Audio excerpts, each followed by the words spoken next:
Assalamualaikum warahmatullahi wabarakatuh. Perkenalkan, nama saya Nini Andriani, NPM 19110710017. Saya kuliah di Universitas Muhammadiyah Palu, Fakultas Kesehatan Masyarakat. Baiklah, saya akan menjelaskan promosi kesehatan tentang sampah.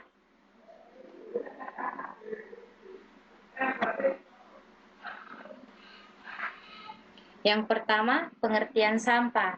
Sampah merupakan material sisa yang tidak diinginkan setelah berakhirnya suatu proses. Sampah didefinisikan oleh manusia menurut derajat keterpakaiannya. Dalam proses-proses alam, sebenarnya tidak ada konsep sampah, yang ada hanya produk-produk yang dihasilkan setelah dan selama proses alam tersebut berlangsung. Akan tetapi, karena dalam kehidupan manusia didefinisikan konsep lingkungan, maka sampah dapat dibagi menurut jenis-jenisnya. Yang kedua, jenis-jenis sampah. Berdasarkan jenisnya, sampah dapat dibedakan menjadi tiga, yaitu berdasarkan sumbernya.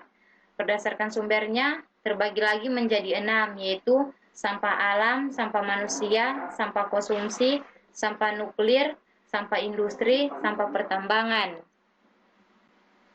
Berdasarkan sifatnya, terbagi lagi menjadi 2, yaitu sampah organik dan sampah anorganik.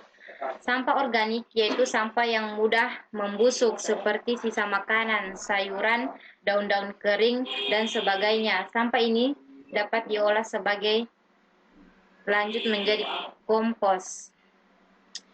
Sampah anorganik yaitu sampah yang tidak mudah membusuk seperti plastik, wabah, pembungkus makanan, kertas, plastik mainan, botol dan gelas minuman, kaleng, kayu, dan sebagainya. Sampah ini dapat dijadikan sampah komersil atau sampah yang laku dijual untuk dijadikan produk lainnya. Beberapa sampah anorganik yang dapat dijual adalah plastik wabah, pembungkus makanan, botol dan gelas, bekas minuman, kaleng, kaca, dan kertas, baik kertas koran, HVS maupun karton. Yang ketiga, berdasarkan bentuknya. Berdasarkan bentuknya, sampah terbagi menjadi 3, yaitu sampah padat. Sampah padat adalah segala bahan buangan selain kotoran manusia, urin, dan sampah cair. Yang kedua, sampah cair. Sampah cair adalah bahan cairan yang telah digunakan dan tidak diperlukan kembali dan dibuang ke tempat pembuangan sampah, yaitu limbah hitam, sampah cair yang dihasilkan dari toilet. Sampah ini mengandung patogen yang berbahaya, yaitu limbah rumah tangga. Limbah rumah tangga yaitu sampah cair yang dihasilkan dari dapur, kamar mandi, dan tempat cucian.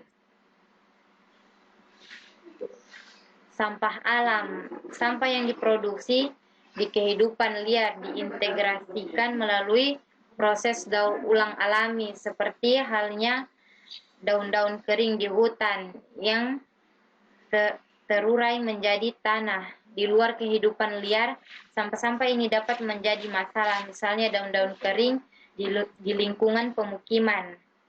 Yang ketiga, sumber sampah. Berdasarkan sumbernya, sampah dapat dibedakan menjadi 5, yaitu sampah dari pemukiman, sampah dari pertanian dan perkebunan, sampah dari sisa bangunan dan konstruksi gedung, sampah dari perdagangan dan perkantoran, sampah dari industri. Yang keempat, dampak membuang sampah sembarangan. Sampah yang kita hasilkan ternyata berdampak negatif terhadap manusia. Dampak sampah terhadap manusia dan lingkungan sebagai berikut. Yang pertama, dampak terhadap kesehatan. Yang kedua, dampak terhadap keadaan sosial dan ekonomi. Yang ketiga, pembuangan sampah padat ke badan air padat menyebabkan banjir dan akan memberikan bagi fasilitas pelayanan umum seperti jalan, jembatan, drains, dan lain-lain.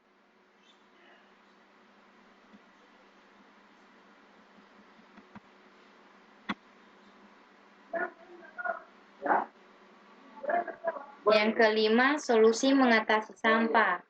Secara garis besar, sampah terbagi menjadi dua kelompok, yaitu sampah organik dan sampah anorganik. Sampah anorganik terbagi menjadi tiga, yaitu sampah plastik, kertas, dan logam. Plastik, kertas, dan logam dapat didaur ulang menjadi bahan baku industri.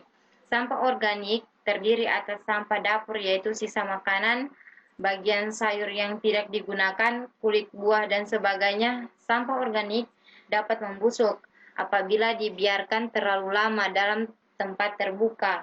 Maka dari itu, sampah organik dapat dijadikan pupuk kompos, sedangkan sampah anorganik seperti baju bekas, karet, pampers, dan lainnya yang tidak dapat didaur ulang dapat dibakar dengan menggunakan insenerator.